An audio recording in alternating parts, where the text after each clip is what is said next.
This is Murder in the Morning with Tony Brueski and Stacy Cole.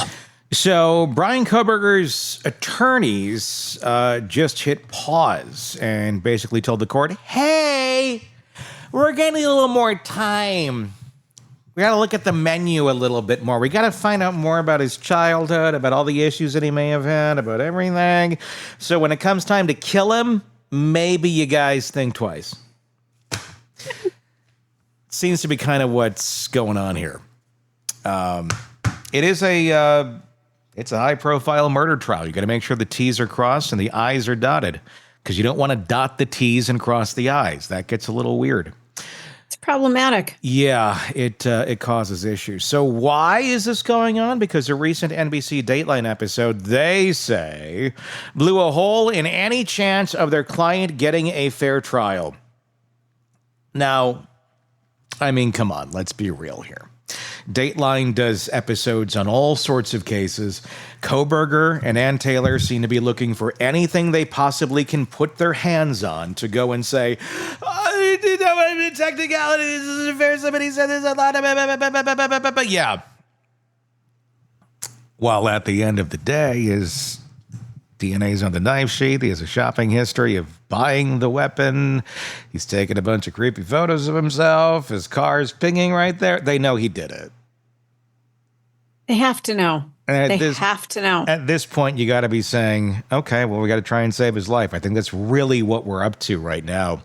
So they are asking in a new court filing, they're asking that this special, aired nationwide, served up a batch of details that weren't even public yet, like footage showing a car that looks suspiciously like Kohberger's cruising around near the King Road house where the 4 University of Idaho students were murdered. That footage, along with other tidbits, wasn't supposed to be out there, but now it's prime time entertainment. They're basically saying because this is out there now it's impossible for him to get a fair jury trial. I got news for you. Not everybody follows true crime. In fact, a lot of people don't. Because I get asked what I do all the freaking time, and there's some that light up with excitement because they know exactly what I'm talking about, and there's some that are like, huh? What? I don't know about that one. So I'm sure you could easily find a group of, huh?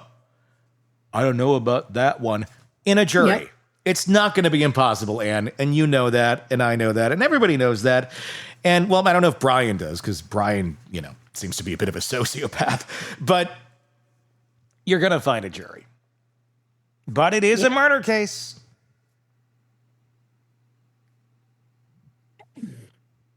I see the point about now some of the evidence that's out there. Mm-hmm. And let me tell you, that Dateline episode was stunningly startling. Mm-hmm. If anybody saw it and ends up in a jury questionnaire, it's going to be troubling, and they're probably disqualified because they've suddenly seen some really damning evidence against this man. You got this thing going on in Boise, though. There's a lot of people there. Yeah. You're going to find enough that aren't. I mean, I can see the argument back if it was still in Moscow, Idaho. Get that. Those people were directly affected by this murder because they knew somebody that lived near there. They knew somebody who knew the victims. They drove by the area it happened by. I mean, whatever the reasoning is, now that it's not in that city, you're going to find people who have no idea that this was even going on. And you're going to go, how did you not know about it? Well, there are people who don't know, because I ran into somebody 2 weeks ago that thought that Joe Biden was still president, didn't realize we had an election. I shit you not. Didn't realize that we had already had that election and there's a new president. What's wrong with that person? They kind of did this. Well, I'm not on social media. Okay. I can get that. I have a flip phone, and I don't watch a lot of TV. Well, they might as well be Ted Kaczynski in the woods. Even he was more informed. Yeah, I'm trying to think, like, when you walk into the office, and this person does work for a corporation, Oh my walks into the God. office, they had to have picked up on a vibe either from the people who are Democrats or, I don't believe it. I don't believe that. I don't believe that I think they were giving you a line of BS. I don't know. You got to tell me more off the air, but okay. There are seems people to be who live under this umbrella of I'm not in touch with the outside world at all. I mean, that'd be quite an umbrella to live under, just to not even know those basics. But maybe I don't know. Maybe there are that dumb of people out there. I mean, I get not wanting to be participating in it, but I mean, you got to know at least, the sun comes up in the morning and it goes down at night, and just the basics of what's going on in your civilization around you. That'd be a healthy thing. What's interesting is she has disconnected from the world. And the only reason that I really even was in touch with her is an email. So I know that she's got a computer, and we were just talking back and forth about some cat stuff. She really is disconnected. Now, she's used to be really involved. She's going to marry the cats. This is going to be one of those stories where there's cat love going on, and it's not just like, these are my pets. I got to tell you, Tony, there was a little twinge of envy in my voice when I'm like, really? You are that disconnected from mainstream anything? What a glorious place to be for a few minutes. I would go nuts. Well, yeah, for a few minutes it'd be great. I think it would make me batshit crazy. There's something wrong with you. I want to go to the cabin and disconnect from everything. That's an unhealthy disconnection. That's like a cognitive dissonance that's really not healthy to know. I mean, don't have to be into it, but you should know the basics of what's going on around you. Well, and then when I explain what I do for a living, and you can get the app on your phone, and she was just like, phone. Yeah. Well, hey, it's okay if that's what they like to live, as long as they're not harming anybody. Probably not the healthiest of human beings, but if they're not harming anybody or themselves, or the cats aren't harming them. Yep. Although I'd say you probably have fairly high odds that the cats are going to eat her alive at some point. Oh, alive? Hell, they're waiting for her to just die. Like, I'm guessing there's nobody else in her house. Just a wild guess. Correct. Oh, shocker there. So I'm going to guess she'll die, then the cats are going to eat her. That's how this will all end. Okay. And we won't find out until somebody, 3 months after her death says, we need to do a welfare check on the cats. Heard from her. Yeah. there'll be a welfare check on the cats before there'll be one on her. Yeah, absolutely. Well, Kohberger, if you've somehow missed the case, is the former criminal justice PhD student accused of stabbing four students.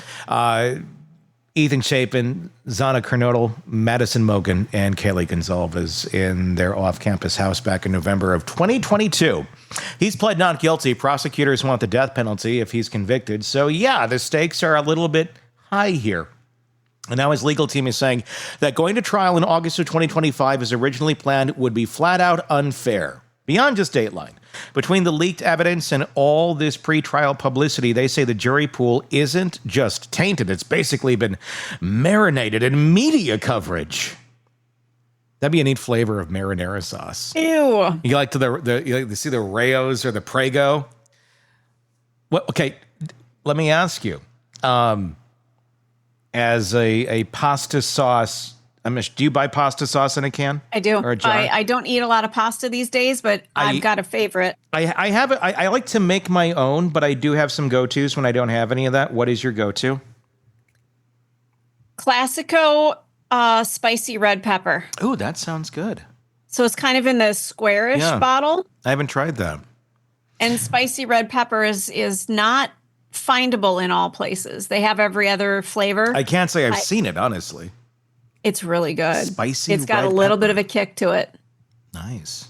Yeah. And what about childhood? Did you have a specific one that your mother would get or anything like that? Or I think Ragu was the only one because I'm old. What about Prego? There was Prego. Prego came out probably, I want to say maybe in the 80s. Yeah. So yeah. And you're like a little just bit the basic. We would do Not the Prego. the veggie one. We would do the Prego and the green one. I don't know what the green one is. But the Prego green one is like a taste of childhood. And it turns out it's a lot of corn syrup. Right. High fructose corn syrup. Yeah. I think today I get the, I think I get the Rayo's. I like the, Harper likes the vodka sauce one. She does shots of pasta sauce before we have dinner together. It's kind of throw in some cream cheese. Yeah. in it. Yes, exactly. It's very good. Anyway. Baby. I don't know how we go. Oh, medium marinara, the way it was phrased. Anyhow, Yeah, medium marinara would just taste salty. And by the way, since we're not doing Karen Reed today, here's a salute to you, Karen.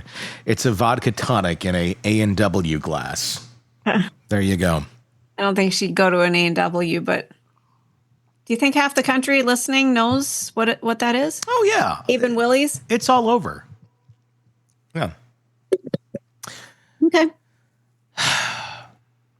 But wait, there's more. The defense also flagged an upcoming book about the case that, according to its own promo blurb, might include even more leaked info, which means, according to Kohberger's attorneys, this Dateline leak wasn't a one-time oopsie. It started to look more like a pattern. And the filling reads like a laundry list of legal headlines, or the filing does. Incomplete investigation, still missing discovery material, a growing concern that this case is being tried in the court of public opinion before it ever hits a real courtroom. Well, guess what? You're going to have to deal with that one because that's not going away. So everybody having all these issues with media coverage and this and that, sorry, that's how the world works now. So stop bitching about it and find better ways to deal with it. Because it's not going to stop. That's just what it is. That's the environment that we live in today. Now, as far as the whole you need more time, you have had all the information now we're going close to 3 years at this point. Have you been spending too much time stargazing with Bryan late at night, out there in the rural areas? Cloudy. In a cloudy night where you can't see anything? Or are you just really, really trying to reach here? Because it feels a lot more like a reach than an actual legal argument. Judge Hippler, who's overseeing the case, recently asked both sides to turn over names. He's not taking this stuff lying down. Names of anyone who had access to the leaked material, and so far no one's been publicly blamed, but it is clear the judge wants to know who's whispering secrets behind the scenes. At the heart of it, the defense is saying that this trial goes forward under these conditions. Any conviction will be built on shaky ground, shaky enough to overturn the conviction, is what the prosecution or the defense is, They're saying a lot of stuff. That's what they're saying. And in the interest of everybody, you don't want any sort of possible ways where this is going to be overturned, on an appeal. But you can't really control that information came out there. It's strong for the case. It's not going away. People are going to keep finding more things out. You were lucky enough you got the gag order that you did at the beginning that you did. So, what else you got? You're not going to find much more in whatever data you haven't gone through yet. I know you need to find your experts and stuff to argue if he's, fit for being executed. But at the end of the day, he got up, he worked, he was a PhD student, killed 4 people likely. I really, frankly, don't give a flying F what happened to him in childhood. Sucks, horrible, yes, not grounds to let you live the rest of your life alive and breathing the same air as us. It's not, and I don't know that there really was anything that happened to him in childhood. He just kind of seems to be the broken brain type. Yeah. It feels that way. Nobody wants to spend years on a case just to hit replay because things weren't done right the first time. And that's true, because this is where Hippler has to be careful. Yes, she can scream, oh, it's going to be, overturned on appeal, blah, blah, blah. Like, yeah, okay, just like he likes to go stargaze, too. But you really got to make sure that there's not any chance of that, or that we're going to get a retrial because of some sort of argument that is legitimate on the front end of this. And then the whole family and everybody has to go through this again, basically for the next 10 to 15 years, because that's what would happen. Mm-hmm. There'd be another 4 or 5 years of getting this case ready and finally go to trial. And you hope that it's ready then. I mean, the longer he has, the more they're going to try and find reasons. They're going for technicalities, and the clock is running out, and they don't have a technicality. And that's what they're going at now. Dateline has there's no allegiance to anything. They can publish whatever the hell they want, whatever they get their hands on. Mm-hmm. So they're not breaking a gag order or anything like that. Now, how they got the information, who knows? I don't know the answer to that. And yeah, I mean, ideally, you don't want people leaking things, but people leak things. It's always happened. It always will. Does not take away from the guilt or innocence of a potential suspect in a case or someone who's being charged with that crime. So, yeah. I don't know how much I buy the we need more time thing. I feel like, I don't know. I feel like she's done a lot of crying wolf. Yeah. And now we're at the point where, yeah, whatever, Anne. I mean, you did your job, but now it's just kind of getting redundant. Third-party culprit, that's what they're going to be supposedly bringing to the table here in the coming days to the judge. It's all under seal. But they're going to have to be specific. They can't just be saying something to the effect of, well, we think it was another masked man that did it with bushy eyebrows.